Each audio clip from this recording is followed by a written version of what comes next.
Kalian pernah berpikir nggak sih para fansite atau pendukung K-pop, tindakan rasis yang kalian lakukan pada Indonesia dan Asia Tenggara adalah sebuah kegoblokan yang sangat amat tolol. Karena faktanya, penjualan K-pop kalian menurun 1 dekade terakhir sejak 2014 sampai 2015. Nah, di balik penurunan yang signifikan dan pop kalian sedang merasakan kekeringan, tapi fans kalian malah maki-maki kami. Dengan kata rasis sampai bawa-bawa agama pada Indonesia, yang sudah jelas-jelas menjadi basis penjualan terbesar K-pop di dunia. Sebanyak 18,47% pangsa pasar musik K-pop ada di Indonesia.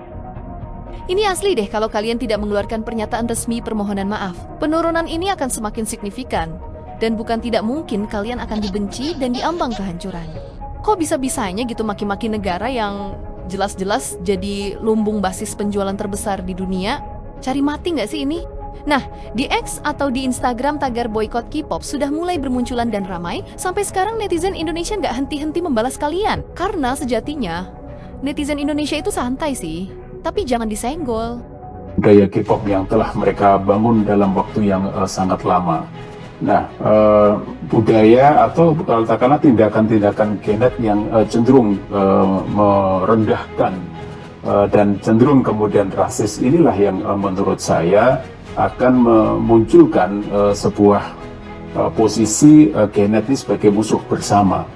Apalagi ketika kita lihat dari komentar-komentarnya itu yang mengarahkan kepada Asia Tenggara, yang kemudian memposisikan Asia Tenggara ini sebagai sebuah budaya yang dianggap rendah, memiliki fisik yang tidak bagus, dan yang lebih kejam lagi kan dibilang miskin. Nah, persaudaraan inilah muncul dengan istilah sibling ini, South Asia ya. Dan ini kemudian ketika kita bicara persaudaraan dia adalah muncul.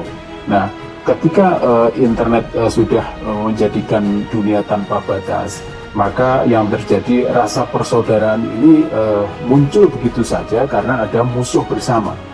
Nah, kalau sudah pada posisi itu ya kita lihat aja nanti bahwa kemungkinan akan terjadi penolakan-penolakan terhadap aktivitas mereka yang akan masuk ke Filipina, ke Indonesia, ke Vietnam, ke Thailand. Yang selama ini sebetulnya budaya mereka, K-pop, itu hidup dari market Asia Tenggara.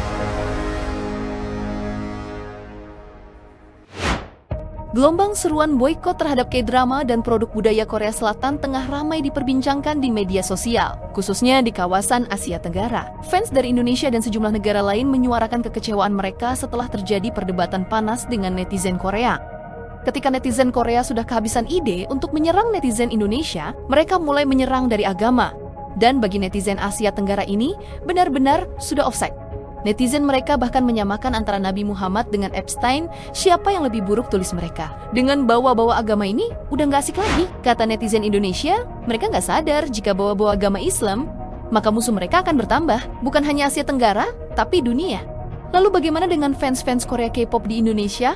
Salah satu fans dari BTS sampai berkomentar, ini udah offside banget. Aku sih ARMY fans BTS, tapi kalau udah bawa-bawa agama dan NKRI, tentu aku bela harga diri bangsaku.